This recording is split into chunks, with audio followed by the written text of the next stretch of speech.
इस पूरे रिजल्ट से मैं पूरी तरह से सेटिस्फाई हूँ। अगर कोई बच्चा कोई किसी तरह की उसकी कंप्लेंट है तो हमने कल लगभग 100 कैंडिडेट की कंप्लेंट्स का अवलोकन किया, तो कहीं ना कहीं कैंडिडेट की तरफ से ही अधूरी जानकारी थी, तो इसलिए कुछ प्रॉब्लम्स हैं। कोई आधार कार्ड को लेके, पीपीपी को लेके, या उसने क्लेम कुछ किया, नंबर कुछ मिल गए, क्योंकि ये प्रोसीजर 2-3 साल से शुरू था और स्टेटस जो है वो बाद में चेंज होता रहा। बच्चे को भी पता नहीं लगा कि मेरे घर में नौकरी आ गई, पर मेरे नॉन जॉब के नंबर मिल गए, पर जब उसने भरा था उसके घर में नौकरी नहीं थी। जैसा कि आपने सिनेरियो पूछा, तो 11,22,232 जो कैंडिडेट थे उन्होंने अप्लाई किया था और 7,73,572 लोग परीक्षा में बैठे थे, जिनमें से मेल कैंडिडेट 4,77,926 थे और फीमेल 2,95,627 थे। जो ट्रांसजेंडर जिनको हम बोलते हैं वो 19 कैंडिडेट थे और टोटल कैंडिडेट जो क्वालिफाई किए हैं रिजर्व कैटेगरी और जनरल के वो 3,57,562 संख्या है, जिनमें मेल 2,25,005 और फीमेल 1,32,551 और जो ट्रांसजेंडर हैं वो 6 लोग क्वालिफाई हुए हैं। इस तरह से 3,57,562 लोग कुल क्वालिफाई हुए हैं और जिन्होंने परीक्षा दी थी ऐसे 4,16,010 कैंडिडेट जो हैं वो डिसक्वालीफाई हुए हैं, जो 50% और 40% की रेशो को अचीव नहीं कर पाए। खत्री साहब, जो ये चयन प्रक्रिया अपनाई गई, रिटर्न टेस्ट था, सारा कुछ था, इसमें पारदर्शिता का भी दावा किया जा रहा है। अब कितनी पोस्टें हैं, इनको कब तक भरा जाएगा और इसमें कितने बच्चों को इनमें से बुलाया जाएगा पोस्टों के अगेंस्ट? अभी हमारे पास सरकार की तरफ से जो सी क्लास के लिए हैं वो 30,369 पोस्टें जो हैं वो आई हुई हैं। इसमें टीजीटी की अलग से 7,500 हैं और पुलिस की लगभग 6,000 पोस्टें आई हैं।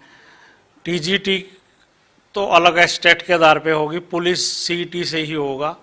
इस तरह से हमारे पास सी क्लास के लिए अभी तक लगभग 42,000 पोस्टों की डिमांड है, जो रिक्विजिशन है वो सरकार की तरफ से आ चुकी है और अगले 15 दिन में हम इन 42,000 पोस्टों का विज्ञापन करने जा रहे हैं।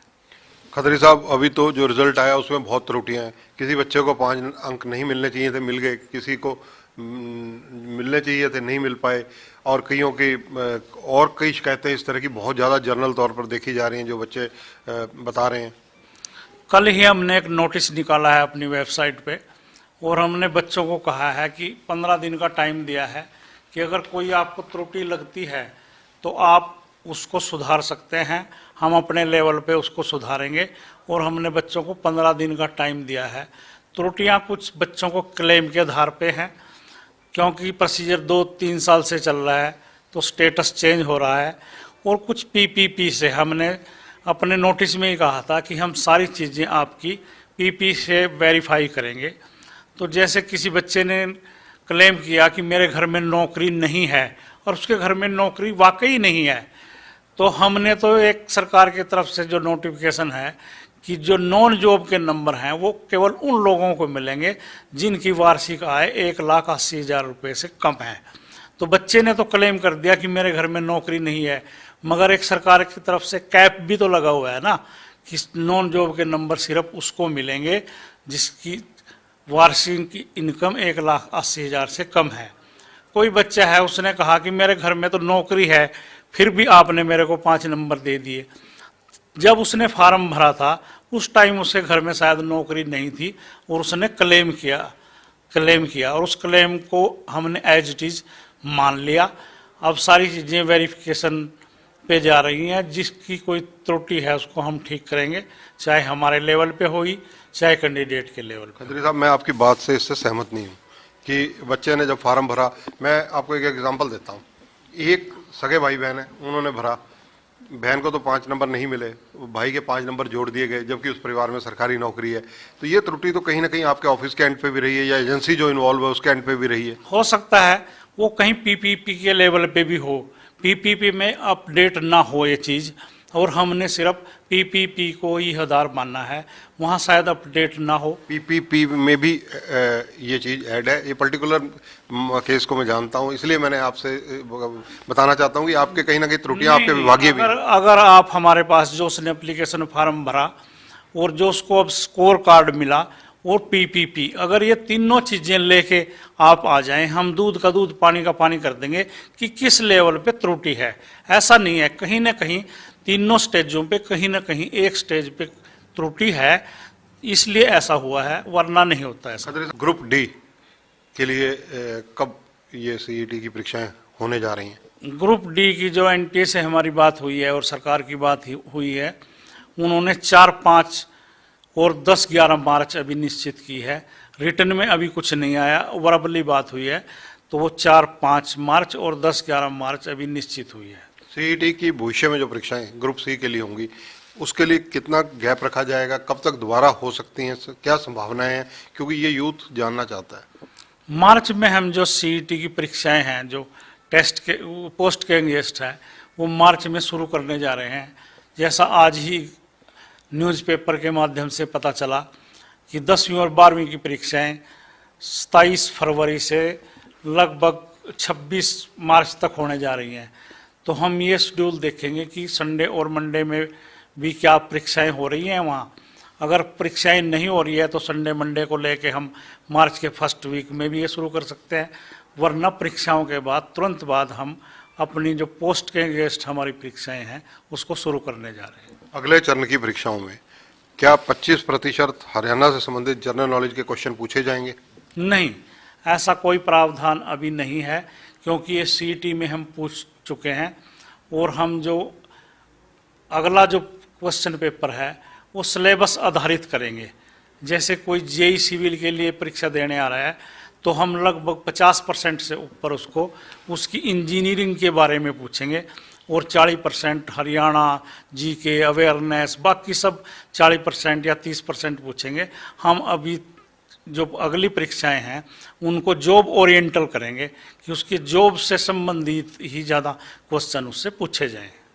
खत्री साहब, क्योंकि सोशल मीडिया पर आपको लोग बहुत फॉलो करते हैं, आपका इंटरव्यू के इंतजार करते हैं, जो सोशल मीडिया पर लोग जानना चाहते हैं कि जिन लोगों की सीईटी में कैटेगरी ही बदल दी गई, उन लोगों के लिए क्या प्रोविजन है?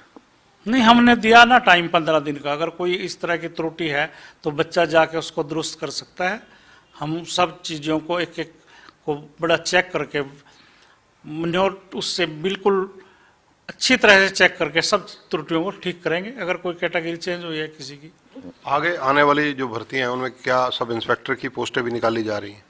नहीं, अभी तक हरियाणा पुलिस सब इंस्पेक्टर के हमारे पास कोई डिमांड नहीं है। 5000 कांस्टेबल मेल कांस्टेबल और 1000 फीमेल कांस्टेबल की डिमांड हमारे पास पुलिस विभाग की तरफ से आई है। एसआई की अभी तक कोई मांग नहीं है हमारे पास। हरियाणा पुलिस का जो मामला हाई कोर्ट में लंबित है, या हाई कोर्ट में से कुछ ना कुछ डायरेक्शंस भी शायद आई हैं, उस मामले में क्या रुख रहेगा, कब तक उनकी ज्वाइनिंग हो सकती है? फरवरी जनवरी शायद कोई डेट लगी हुई है और मुझे उम्मीद है कि वो इसी महीने में, हमने परिपोन डेट भी मांगी है, तो अगर वो जनवरी में नहीं होता तो फरवरी की जो निश्चित डेट है शायद हमारी बात से जो है कोर्ट कन्विंस होगी और बच्चों की प्रॉब्लम को भी उस नज़रअंदाज नहीं करेगी और उनको सोल्व करेगी कोर्ट, ऐसी मुझे पूरी उम्मीद है। क्योंकि हमने पूरी योग्यता से और पारदर्शिता से भर्ती की है, ये बच्चे भी मान रहे हैं। स्टे का कारण कहीं न कहीं कोर्ट की कुछ बातें समझ में शायद नहीं आ रही हैं, वो हम समझाने के लिए कामयाब होंगे, हम कोर्ट को समझाने के लिए, और स्टे हटेगा। जो सोशियो इकोनॉमी है उसको लेकर कहीं ना कहीं कोई विवाद रहता है, उस मामले में क्या कोई जांच भी प्रशासनिक स्तर पर की जा रही है? नहीं, वो जब फाइनल भर्ती हमारी हो जाती है और जब सिलेक्शन हो जाती है तब हम हरियाणा पुलिस की जो सीआईडी विंग है उससे जांच कराते हैं कि जो बच्चे ने नॉन जॉब के, फादरलेस के, विधवा के ये नंबर क्लेम किए हैं, क्या उसने ठीक किए हैं या गलत किए हैं, वो हम सिलेक्शन के बाद करते हैं। एक समान योग्यता रखने वाले व्यक्तियों के लिए क्या जो एक ही ग्रुप बनाया जा सकता है? जैसे हमने बताया कि 42,000 पोस्टें हमारे पास अभी तक आई हैं, हमने इसके लिए अभी 52 ग्रुप बनाए हैं। जो एक समान योग्यता के पद हैं उनका एक ग्रुप होगा और बच्चे से प्रेफरेंस मांगी जाएगी कि आप कौन से डिपार्टमेंट में और कौन सी पोस्ट पे जाना चाहते हैं। ये प्रॉब्लम हमको सिर्फ जो सिंपल ग्रेजुएट या सिंपल +2 क्वालिफिकेशन के लोग हैं वहाँ थोड़ी सी ये दिक्कत है, वरना हमने टेक्निकल पोस्टों ये कोई दिक्कत ही नहीं है, क्योंकि जो टेक्निकल पोस्ट है वो उसकी एक निश्चित योग्यता निर्धारित है, डिप्लोमा या डिग्री। इसी तरह से अगर देखा जाए तो ये चर्चाएं हैं कि 10+2 वालों के लिए जो ग्रुप हैं वो 10 से 12 ग्रुप बनाए गए हैं। हाँ, इस तरह के बनाए हैं कि अगर किसी का +2 में साइंस जरूरी है या कॉमर्स जरूरी है या उसको मेडिकल नॉन मेडिकल जरूरी है, तो इस तरह के ग्रुप बनाए हैं। अगर किसी में क्वालिफिकेशन किसी भी स्ट्रीम से +2 या किसी भी स्ट्रीम से ग्रेजुएशन है उसके कॉमन हमने ग्रुप बनाए हैं। आईटीआई इंस्ट्रक्टर की पेंडिंग जो रिजल्ट्स हैं वो कब तक आने की संभावना है? इस पे हम आज से ही काम शुरू करने जा रहे हैं और ये जो रिजल्ट डिले हुए हैं इसका कारण ये था कि जो हमारे प्रोग्रामर या ऑपरेटर थे, कंप्यूटर ऑपरेटर, वो पिछले कई दिन से लगभग 10 दिन से एनटीए के ऑफिस दिल्ली में व्यस्त थे और हम इस पे जो हमारी 12-13 कैटेगरी 12/19 जो आईटीआई की है उस पे आज से ही हम प्रोसेस शुरू करने जा रहे हैं। अगर मैं एक और सवाल लेना चाहूँ कि वन टाइम रजिस्ट्रेशन टोटल कितने लोगों ने कराई थी, अगर आपको आंकड़ा याद हो? 11,22,000। तो अगर अब ये माना जाए कि ये भर्तियां मार्च अप्रैल में प्रक्रिया शुरू हो जाएगी, जिनके अब बच्चे पास हुए हैं, तो इनको कब तक अगर रिजल्ट आ जाएंगे आगे और कब तक ये सुनिश्चित माना जाए कि इन बच्चों को रोजगार मिल जाएगा? सितंबर अक्टूबर तक हम प्रयास करेंगे कि सारी भर्ती हो जाए और सितंबर अक्टूबर में अगला जो सीईटी है 2023 का उसका आयोजन किया जाए। खत्री साहब, बड़ा सीधा सवाल लेना चाहूँगा कि हरियाणा कर्मचारी चयन आयोग कहीं ना कहीं उंगली उठती रहती है कार्यप्रणाली को लेकिन देखा है कि आप का मोबाइल नंबर स्टूडेंट्स के पास भी है। स्टूडेंट अगर कोई अभ्यर्थी जिनको कहा जाए वो कोई दिक्कत होती है वो कॉल भी करते हैं। ऐसी कुछ कॉल्स मैंने अभी देखी भी, आप बात कर रहे थे कि स्टूडेंट्स को आप किस तरह इंश्योर करना चाहेंगे कि उनके साथ कोई यहाँ जाती नहीं होगी, खिलवाड़ नहीं होगा? बिल्कुल, हम व्हाट्सएप पे भी कॉल पे भी सब बच्चों का समाधान करते हैं, जो यहाँ आते हैं उनको बताते हैं और बच्चे 100% सेटिस्फाई होके जाते हैं कि कहीं ना कहीं मेरे लेवल पे या मेरे को कुछ गलत फहमी थी, वो उनकी जो त्रुटियां हैं जो उनको प्रॉब्लम है उनको सॉल्व करते हैं। और ये तो सॉफ्टवेयर का काम है, कंप्यूटर का काम है, इसमें हम चाह कर भी किसी से भेदभाव अगर करना भी चाहें नहीं कर सकते, क्योंकि कंप्यूटर ही मेरिट को उठाता है, सॉफ्टवेयर ही सब कुछ कर रहा है। मैनुअल यहाँ कोई कुछ नहीं, पिक एंड चूज नहीं है, सिर्फ मेरिट है। एक सवाल और लेना चाहूँगा ये, क्योंकि युवा वर्ग के ज़्यादातर चर्चा में देखा जाता है, जो डिस्कशन होती है उनमें आता है कि जो हरियाणा कर्मचारी चयन आयोग है उन्होंने ये जिस तरह से सीईटी लिया, इस तरह की परीक्षाएं लेकर भर्ती प्रक्रिया को जटिल कर दिया गया, कॉम्प्लिकेटेड किया गया है। नहीं, ये जटिल नहीं है, ये सरकार की बहुत ही गेम चेंजर प्लान है कि हमारा बार 10 से 12 लाख लोगों का पेपर लेते थे, अब हमारे पास शॉर्ट लिस्टेड लोग हैं और एक मेरिटोरियस बच्चे हैं कि वही परीक्षा देंगे अगली। तो इससे तो काम आसान हो गया है, बल्कि ना कि इससे हार्ड हुआ है। वो बच्चे को प्रक्रिया हार्ड लग रही होगी कि कई चरणों से उसको गुजरना पड़ता है, पर ये जो है मेरिट को प्राथमिकता देगी ये जो पत्ती है। और बार बार जो लाखों लोगों का एग्जाम लेना पड़ता था एचएसएससी को और सरकार को इंतजाम करने पड़ते थे, उससे छुटकारा मिलेगा।